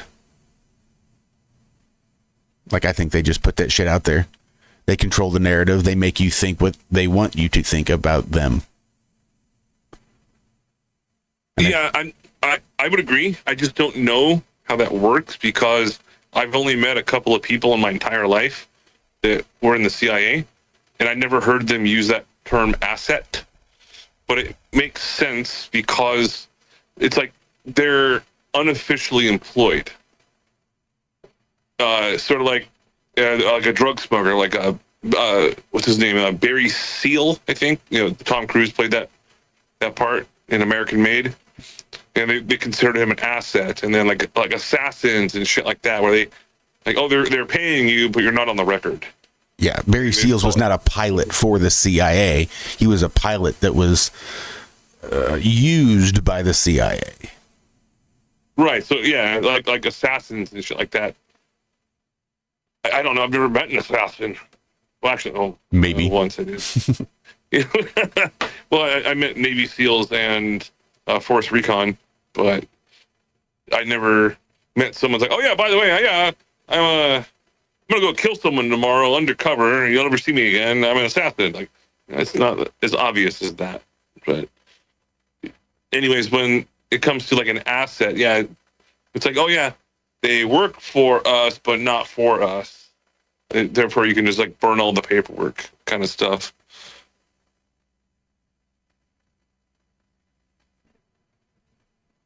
And I'm just looking at chat right now, and Walking Axel, I don't know what you're talking about. Yeah, I'll talk to you. Come on in.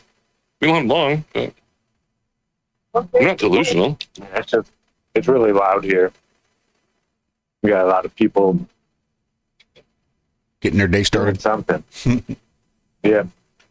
Almost 7 o'clock in the morning. What are you doing? And all that kind of stuff.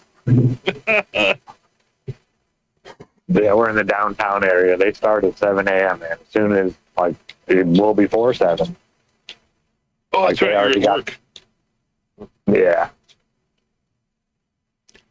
Yeah, and I don't think that AI is gonna get any less or plateau anytime soon. All right. The worst part is that they're integrating it into everything. Like, it's bloatware on everything now. Yeah. Like, everything runs an AI on it. No, you can disable it. Oh. So you don't. Yes, that's probably a lot like disabling Alexa. Meaning you tell her to shut up. You don't tell her to stop listening. You disabling it on your phone is not going to mean that AI is not running it on your phone. It just means that you're not going to access it. Okay, fair enough. But I use my phone at a very minimal amount. Normally, even if you're not using it. What even if it's just sitting there? Yep. Maybe you get on your desktop and you want to Google something. Well, guess what's integrated into Google? Oh, I don't use Google. I get what you're saying. I understand the concept. There is no hiding. That's silly. You'd have to go kill your own food and live out in the woods in a tent with no electronics at all. And they still... Yes, please. Yes, sign me up. Can I have another? That's the goal. That's what I'm working for. I'm going to travel with wherever it's 75 degrees. That's where I'm going to be. Well, I've already got a place to go. My parents already said that I can have their entire property way up in the mountains. It's got electricity, backup generator, and no internet, and no telephone lines. And that sounds fucking awesome. Yeah, it does. And a lot of guns, and there's one way in and one way out. And plenty of farmland around. So yeah, that's my goal. Go turn into Jeremiah Johnson. Yeah, it'll be pretty close to Mr. Daryl. You know what I'm talking about? Flat Earth Farms. So that'll be pretty cool.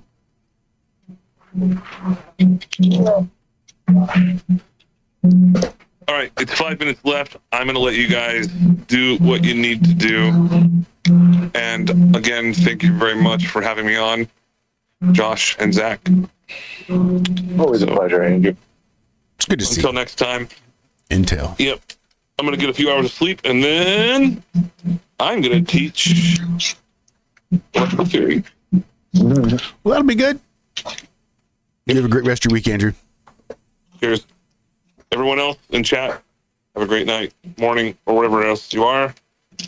Until next time, there you go.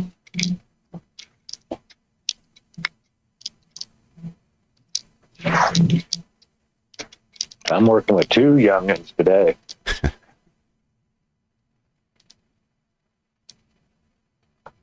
I think if you added up their age, I'd still be older.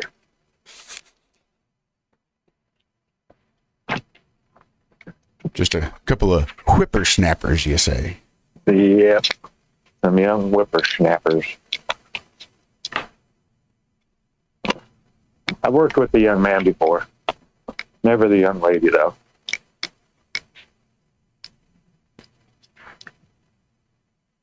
He's all right. He listens. Well, that's key. If we're going to be working where I think we're going to be working, which doesn't mean shit, but I know this address that I was given, but it's so crazy. Duke gives me an address. They send it to me. Then the next morning, the foreman changes it, says we're going to be working over here. Now, eventually this week, I'll always work at this address, but they're on like their own. Yeah, it's weird. But it's a road close. It's a one-way. There's no room to get around them. So, yeah, it'd be a road closure. Those are nice. That's easy work right there. That'd be good.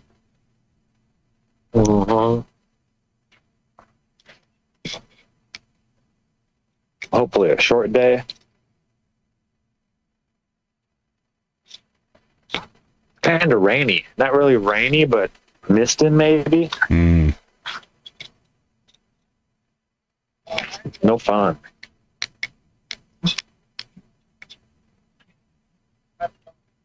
Especially in a chill. That's no fun. Yeah.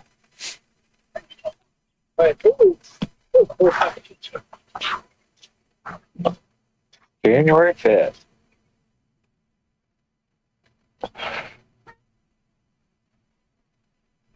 Oh, and it's Monday, so they have a safety meeting first thing in the morning usually that he's got to go to, all the foremen.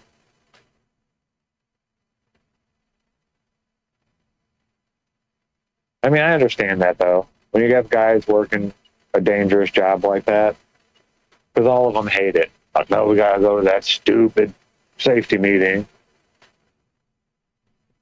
But there's so many new people coming and going. It's a huge company, you know. Mm-hmm. That it's a good idea to have a safety meeting, I think. I don't think that's a bad thing.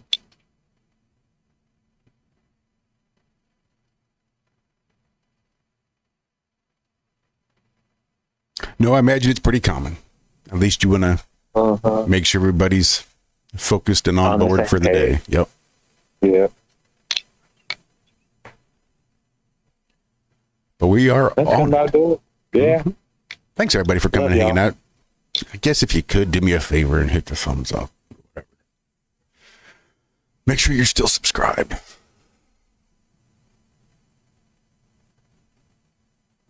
Because we're still siphoning.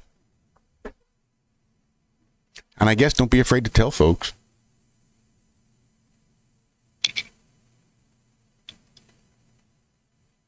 Yep. All right, then. We're going to get the hell up out of here. Thanks, everybody, for hanging out with us this Monday morning. It's always a pleasure. Even if I'm dragging ass tired. Been up since 1:30 in the morning for no good freaking reason. I still enjoy hanging out with you guys.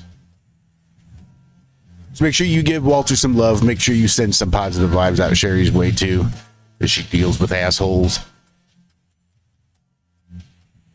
But we will see you back here on Wednesday morning for more of the Ironworks. Until then, be good, be well, do good, do it well. We love you. Bye-bye.